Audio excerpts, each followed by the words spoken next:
Continuing with section 311, robbery or डकैती with attempt to cause death or grievous hurt. Robbery करना या डकैती करना इस अटेम्प्ट से with attempt to cause death और ग्रीवियस हर्ट अलग तरह का सेक्शन है। कम से कम 7 साल सजा तो होगी। बेयर पढ़ लेते हैं। If at the time of committing robbery और डकैती the offender uses any deadly weapon और कॉजेज, जब कर रहा था रॉबरी डकैती उसके दौरान ऑफेंडर ने डेडली वेपन का इस्तेमाल किया या ग्रीवियस हर्ट दिया या अटेम्प्ट किया उसकी डेथ करने का या ग्रीवियस हर्ट करने का, तो ये सेक्शन अप्लाई हो जाएगा। 7 साल की सजा कम से कम तो देनी ही देनी है, उससे ज़्यादा फिर और भी दे सकते हैं। Attempt not less than 7 years लिखा, ठीक है, नॉट लेस देन 7 साल से कम नहीं देनी कहते, ज़्यादा ही देनी है। 312 अटेम्प्ट टू कमिट रॉबरी और डकैती when armed with deadly weapon. Robbery और डकैती करी लेकिन हथियार आपके पास डेडली थे, बंदूक उठाई हुई थी आपने साथ में, ठीक है, कम से कम 7 साल। 313 punishment for belonging to gang of robbers. एक एक्स्ट्रा लिखा है साथ में एंड थीफ कर दो, क्योंकि क्वेश्चन पूछेंगे कि कौन punishment for belonging to gang of thieves किधर पनिशेबल है, ठीक है। और आपने कंफ्यूज हो जाना, थीव्स वाला तो कुछ पढ़ा ही नहीं, ये थीव्स वाला इसी में ही है 313 में। whoever belongs to any gang of persons associated with habitually committing theft, जो मतलब जिनको आदत ही है लुटेरों का ग्रुप या फिर रॉबरी करने वालों का ग्रुप, ठीक है। And not being a gang of dacoits, वो रॉबरी करने वालों का ग्रुप जो डकैती नहीं करता, डकैत वाला, ठीक है, डकैत को इसके बीच में नहीं लेकर आना। थेफ्ट और रॉबरी के साथ ही डील करता है सेक्शन ये। 7 साल की हद तक की सजा। 314 डिसऑनेस्ट मिसअप्रोप्रिएशन ऑफ प्रॉपर्टी, ये कंसेप्ट आ गया अलग, ठीक है। इस पे भी कुछ अच्छी बातें याद करने वाली हैं। whoever dishonestly misappropriates or converts to his own use any movable property, dishonestly याद रखना कि dishonestly, ठीक है, बदनीयती से मिसअप्रोप्रिएट करता है, यानी कि अपना बना लेता है उसको, ठीक है, हेर फेर करता है प्रॉपर्टी की कि उसको अपना बना लेता है। शैल बी पनिश विद कम से कम 6 महीने, मैक्सिमम 2 महीने, ठीक है। लेकिन property should be movable. Extortion movable immovable दोनों पे अप्लाई होता है। डिसऑनेस्ट मिसअप्रोप्रिएशन सिर्फ मूवेबल के ऊपर, ठीक है। थेफ्ट किस पे अप्लाई होता है, वो भी मूवेबल, ठीक है, ओके। इलस्ट्रेटिव एग्जांपल्स पर आ जाओ। Example number B, example alphabet B. A being on friendly terms with Z goes into Z's library in Z's absence and takes away a book without Z's express consent, ठीक है। अब मैं गया आपकी, अब मेरे दोस्तों में आपकी लाइब्रेरी में गया, चलो आप मेरी लाइब्रेरी पर आए, ठीक है। लाइब्रेरी पर आके आपने किताबें देखी, आपने किताब उठाई और उठा के आप निकल लिए। आपने कहा कि मैं हो तो अपना भाई है, कोई चक्कर नहीं, लेकिन आपने कोई थेफ्ट नहीं किया। लेकिन बाद में आपने वो बुक को बेच के खुद पिज़्ज़ा खा लिए डोमिनोज के, तो क्या बनी बात, तो बना कि आपने डिसऑनेस्ट मिसअप्रोप्रिएशन ऑफ प्रॉपर्टी कर दी है। If A afterwards sells the book for his own benefit, he is guilty of an offense under this section, ठीक है। आगे आ जाओ। A और B, आप और मैं दोनों एक महंगे घोड़े के मालिक। आपने घोड़ा उठाया, मेरी पोजेशन से ले गए उसको यूज करने के लिए, और आपके पास भी राइट है यूज करने का, ठीक है, क्योंकि जॉइंट ओनर है ना हम दोनों। लेकिन आपने डिसऑनेस्ट, अभी तक आपने डिसऑनेस्ट मिसअप्रोप्रिएशन नहीं करी, लेकिन अगर कल को आपने बेच दिया और सारा पैसा खुद खा गए, तो डिसऑनेस्ट मिसअप्रोप्रिएशन ऑफ प्रॉपर्टी के अंदर कवर हो गया। अब एक्सप्लेनेशन 1, यार dishonest misappropriation for a time only is a misappropriation, ठीक है, कि थोड़े टाइम के लिए भी किया, 6 महीने के लिए सोचा कर लेता हूँ, वो भी इसके अंदर आ गया। कैसे आ गया, इलस्ट्रेशन से समझो। A finds government promissory note belonging to G, ठीक है, प्रो नोट था जी का, लेकिन ब्लैंक एंडोर्समेंट थी। ए को पता था कि वो जी का नोट है, उसने उठाकर सिक्योरिटी दे दी, लोन ले लिया, ठीक है, ये सोच के कि कल को मैं चुकता कर दूंगा, ठीक है, और उसको वापस कर दूंगा, नहीं, ऑफेंस कमिट हो गया। Explanation 2, a person who finds property not in the possession of any person any other person and takes such property for the purpose of protecting it or of restoring it to the owner does not take or misappropriate dishonestly। कहता है कि जो जिसको मेरी property किसी के possession में नहीं थी, ऐसी प्रॉपर्टी को उठाया इस नियत से कि मैं इसको बचाऊंगा, रिस्टोर करूंगा ओनर को, तो उसने डिसऑनेस्ट मिसअप्रोप्रिएशन नहीं करी, डिसऑनेस्टली वो गिल्टी नहीं है इस ऑफेंस का, but he is guilty of the offence अगर उसने उस प्रॉपर्टी को अपने के लिए यूज के लिए कन्वर्ट कर दिया, अप्रोप्रिएट कर दिया, जब उसके पास थे मौके डिस्कवर करने के ओनर, या फिर उसने वो रीजनेबल मीन्स नहीं यूज किए जो उसके पास थे, उसने ऐसे ही उठा के अपने फेवर में वो उसे उसकी प्रोसीड्स उसको अप्रोप्रिएट कर दिया, ठीक है, तो वो कवर हो जाएगा, इस सेक्शन का ऑफेंडर हो जाएगा। रीजनेबल मीन्स क्या है, रीजनेबल टाइम क्या है, वो एक क्वेश्चन ऑफ फैक्ट है, इसके ऊपर एमसीक्यू आ चुके हैं। Reasonable means or reasonable time is a question of fact. It is not necessary that the finder should know who is the owner of the property, that any particular person is the owner of it. It is sufficient if at the time of approaching it, he does not believe it to be own property or in good faith real owner cannot be found. कहता है ये जरूरी नहीं है that जिसने पाया है उस प्रॉपर्टी को उसे पता हो कि ओनर कौन है, लेकिन और कि पर्टिकुलर बंदा कौन है, ये सफिशिएंट है अगर वो बिलीव नहीं करता उस प्रॉपर्टी को और गुड फेथ में असली मालिक नहीं मिलता तो, ठीक है।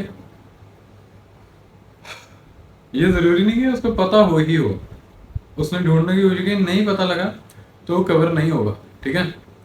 सड़क पर 1 रुपया मिला, नहीं पता किसका है, उठाया और निकल लिए, ऑफेंस नहीं किया। वैसे भी क्योंकि हाई रोड पर किसका पैसा ये ट्रैक करने का कोई सोर्स ही नहीं है, ठीक है ना, इसलिए ऑफेंडर नहीं होगा क्योंकि ट्रैक ही नहीं कर सकते, है ना, कैसे ही बंदा ट्राई करेगा। लेटर मिला रोड पर, पता था बैंक नोट है, डायरेक्शन एड्रेस सब दिया हुआ था बंदे का, लेकिन उसने बैंक नोट को अपनी फेवर में यूज कर लिया, गिल्टी हो गया इस ऑफेंस का, क्योंकि उसको पता था कि कैसे ढूंढना बंदे को। कम से कम 6 महीने की, मैक्सिमम 2 साल की। 315 section, dishonest misappropriation of property dispossessed by deceased at the person at the time of his death. बूढ़ा अंकल मर गया और आसपास वालों ने उसका सामान, उसके जेवरात उठाकर अप्रोप्रिएट कर लिए खुद के फेवर में, ठीक है, 3 साल की सजा। लेकिन अगर यही हरकत उसके खुद के क्लर्क सर्वेंट ने करी, ठीक है, 7 साल की सजा। 316 अगला concept, criminal breach of trust. इसमें प्रॉपर्टी आइदर मूवेबल और इमूवेबल, सीबीटी मूवेबल इमूवेबल दोनों पर लग जाता है, ठीक है। एक बात याद रखना, इंटरेस्टेड वर्ड को घोट कर पी लो, interested interested interested, interested word लिखा है तो क्रिमिनल ब्रीच ऑफ ट्रस्ट का मामला आएगा, क्योंकि ट्रस्ट इंटरेस्ट किया, ठीक है। जहां पर कंट्रैक्चुअल आ गया रिलेशनशिप, इंटरेस्टमेंट आ गई, तो समझ लो criminal breach of trust kind of लग ही जाना है, ठीक है। Dishonestly misappropriates or converts to his own use that property. Dishonestly disposes in violation so and so legal contract express implied made in commits criminal breach of trust, ठीक है। मोटी बात मैंने आपको समझा दी है, क्या याद रखना है, बाकी कंसेप्ट सिंपल है, पढ़ के पता लगता है। Explanation 1, a person being an employer deducts employee contribution from wages payable to the employee for credit to a provident fund. कहता है कि सीपीटी में प्रोविडेंट फंड भी आएगा, एम्प्लॉय कंट्रीब्यूशन फंड भी आएगा, ठीक है, क्योंकि ये सारे इंटरेस्ट किए जाते हैं, तो इसकी हेर फेर में सीपीटी अपने आप लग जाएगा।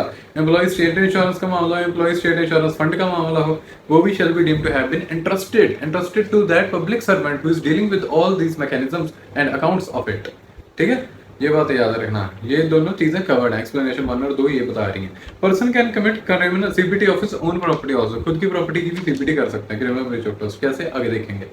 इंग्रेडिएंट क्या है, entrustment, dishonesty, misappropriates then disposes और converts to his own use. Misappropriation करी है, डिसऑनेस्टी करी है और इंटरेस्टमेंट तो है ही, ठीक है। सी इलस्ट्रेशन देख लो, ए रहता है कलकत्ता में, एजेंट है जी का जो दिल्ली में रहता है, एक्सप्रेस इंप्लाइड कंट्रैक्ट हुआ हुआ है, ए एक्सप्रेस यहाँ इंप्लाइड हुआ हुआ है, ठीक है। कंट्रैक्ट ए और जी के बीच में कि जो भी that all sums remitted by G to A shall be invested by A according to G's direction.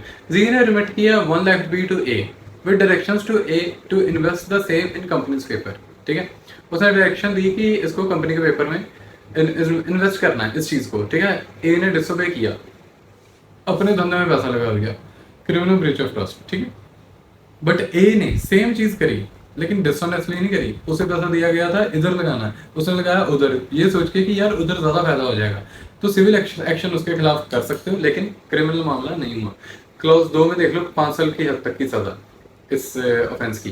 Clause 3 में आ जाओ, सेम ऑफेंस किया हो लेकिन कैरियर वारफिंगर या वेयर हाउस कीपर के द्वारा हुआ हो, ठीक है, 7 साल की सजा। क्लॉज 4 में सेम ऑफेंस हुआ हो लेकिन क्लर्क सर्वेंट या एम्प्लॉय, वो बंदा जो है उस बंदे का एम्प्लॉय हैज क्लर्क और सर्वेंट, 7 साल की सजा। आगे आ जाओ clause 5, whoever being in any manner interested with property or with any dominion over property in his capacity of a public servant, same offence हुआ पब्लिक सर्वेंट के द्वारा, banker, merchant, factor, broker, attorney, agent के द्वारा वो 10 साल की सजा। ठीक है, ये बात है, मतलब बस फैक्टर्स डिस्ट्रीब्यूट किए हुए हैं अलग अलग तरह से। ठीक है, 317 के कंसेप्ट में स्टोलन प्रॉपर्टी। स्टोलन प्रॉपर्टी होता क्या है? थेफ्ट से आई हुई प्रॉपर्टी, एक्सटॉर्शन से आई हुई प्रॉपर्टी, रॉबरी से आई हुई प्रॉपर्टी, मिसअप्रोप्रिएशन से आई हुई प्रॉपर्टी, सीबीटी करके आई हुई, डकैती से आई हुई, सारी की सारी 317 सेक्शन में कवर है। बेयर भी पढ़ देते हैं, theft, extortion, robbery, cheating, property which has been criminally misappropriated और सीबीटी के द्वारा designated as stolen property. Got it?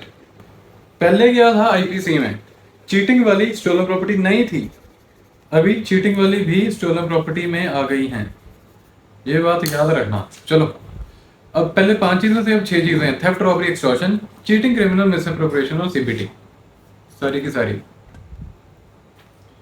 Stolen property के का ही हिस्सा हो गई हैं। और डकैती भी याद रखना, उसके ऊपर एमसीक्यू आया था एक बारी, इसी के में ही स्टोलन प्रॉपर्टी में ही गिनी गई थी। कैसे कि क्लॉज 2 में आ जाओ, 3 साल की हद तक की सजा, लेकिन क्लॉज 3 कहता है कि डिसऑनेस्टली रिसीव्स, रिटेन्स और any stolen property the possession whereof he knows or has reason to believe to have been transferred by the commission of डकैती और dishonestly receives from the person. ठीक है, डकैती वाली प्रॉपर्टीज कवर्ड है section 317 clause 3 में।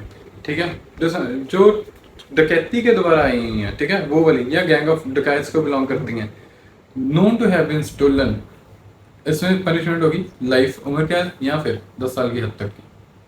ठीक है, क्लोज 4 हैप्चुअली रिसीव्स, आदत है हैप्चुअली, बार बार करता ही, ये काम ही है उसका, धंधा ही है। ठीक है, हैप्चुअली रिसीव्स और डील्स इन सच प्रॉपर्टी, चोरी के सामान की खरीदारी बिकारी करता है, 10 साल या उम्र कैद। वॉलंटरी असिस्ट करता है इन कंसीलिंग, वॉलंटरी असिस्ट किया कंसीलिंग, डिस्पोजिंग और making away with the property, 3 साल की हद तक की सजा। सेक्शन 318 चीटिंग, चीटिंग के कंसेप्ट को राजा however by receiving, it requires deceit, धोखाधड़ी।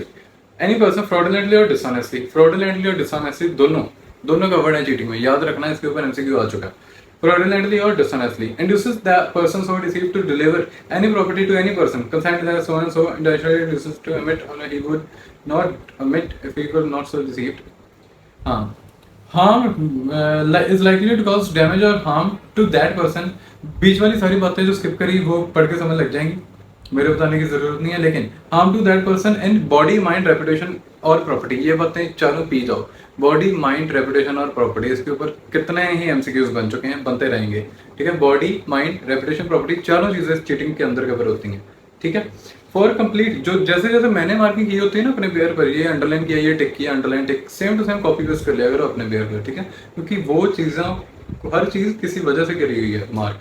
For complete cheating offence intention होनी चाहिए सिंस द वेरी बिगिनिंग। ठीक है, चीटिंग के लिए सिंस द वेरी बिगिनिंग होनी चाहिए। Explanation, dishonest concealment of facts is a deception, concealment करिए डिसऑनेस्ट फैक्ट्स की तो डिसेप्शन ही तो हुआ।